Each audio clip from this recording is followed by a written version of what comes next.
प्रधानमंत्री नरेंद्र मोदी से मुलाकात में आप भी शामिल थे तेजस्वी, क्या क्या बातचीत आपकी हुई है? एक एक करके तेजस्वी जी, पूरा सत्ता पक्ष और विपक्ष यहाँ एकजुट होकर प्रधानमंत्री से पहुंचा। बिहार राज्य के सभी राजनीतिक दल, क्योंकि सरकार ने इनकार कर दिया पहले, आपने खुद का क्या उम्मीद कोई जगी है आज की बैठक के बाद, या महज एक सियासत है? राष्ट्र हित में, नेशन के इंटरेस्ट में कोई काम अगर है और हम सब पूरे बिहार के लोग 10 पार्टियां हैं मिलकर के आए हैं, क्योंकि ये ऐसा काम है, ऐतिहासिक काम होने जा रहा है, होगा, जिससे जो देश के गरीब हैं, जो अंतिम पैदान पे खड़ा जो व्यक्ति है, उन सबको लाभ इसका मिलेगा। अब तक आपको नहीं पता है कि भाई मंडल कमीशन से पहले पता ही नहीं था कि कितनी जातियां हैं। मंडल कमीशन हुआ, उसके बाद पता चला देश में जो है हज़ारों जातियां।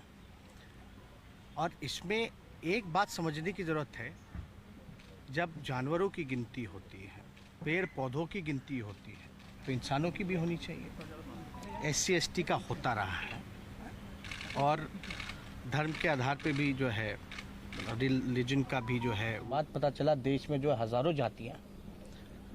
और इसमें एक बात समझने की ज़रूरत है, जब जानवरों की गिनती होती है, पेड़ पौधों की गिनती होती है, तो इंसानों की भी होनी चाहिए।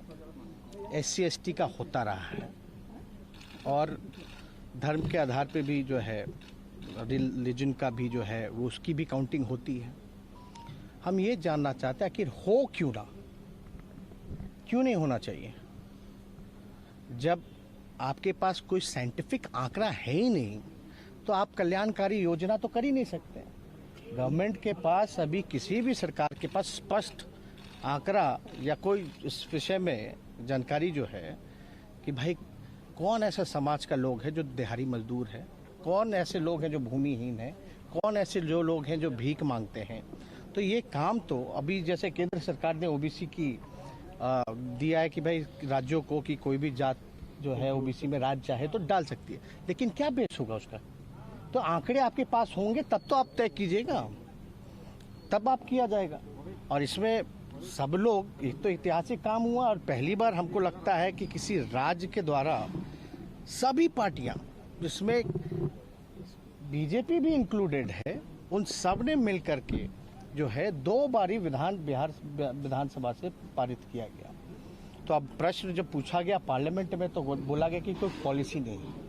लेकिन आपको भी पता है, आदरणीय लालू जी, मुलायम सिंह जी, UP के सरकार में, मनमोहन जी के समय में जातीय, शैक्षणिक और आर्थिक जनगणना हुई थी, लेकिन उसके आंकड़े जब केंद्र सरकार जो भी रहे, उसके बाद स्पष्ट जो जानकारी हम लोगों को नहीं मिली, ये बताया गया कि भाई करप्ट हो गया है डेटा। और हम लोगों ने कई बातें रखी कि भाई कैसे इंटरेस्ट में है, और ये भी बात की कि इसका कोई विरोध नहीं करता। अगर जातीय जनगणना से उन्माद फैलेगा, जातिवादी कहलाओगे, तो धर्म की भी गिनती नहीं होनी चाहिए। क्यों गिन रहे? तब तो धर्म में भी जो है आपका राइट होगा। तो वो भी अब तक तो हुआ नहीं ऐसा कि सेंसस से रिलीजन में लड़ाई हो जाए, तो ऐसी बात तो नहीं है। दूसरी बात, खर्चे की जहाँ तक आई, तो भाई जो सेंसस ऑलरेडी होता है ST का, SC का, आपका माइनॉरिटीज़ का, तो उसमें एक कॉलम ही जोड़ना है। जब खर्चा जब जानवरों के लिए हो रहा है, गिनती के लिए, पर्यावरण के लिए हो रहा है, पेड़ पौधों के लिए हो रहा है, तो आपको पता तो चलेगा कि भाई कौन किस जात के हैं, तभी तो रिजर्वेशन में भी लागू करने में भी लोगों को सहूलियत होगी। तो ये सारी चीज़ें जो है प्रधानमंत्री जी समय दिए, हम उनको धन्यवाद देते हैं। और बातें हम लोगों के डेलीगेशन की आदरणीय मुख्यमंत्री जी के नेतृत्व में, हम मुख्यमंत्री जी को भी धन्यवाद देते हैं कि हम लोगों के प्रस्ताव को, हम लोगों की मांग पर जो है प्रधानमंत्री जी से समय मांगे।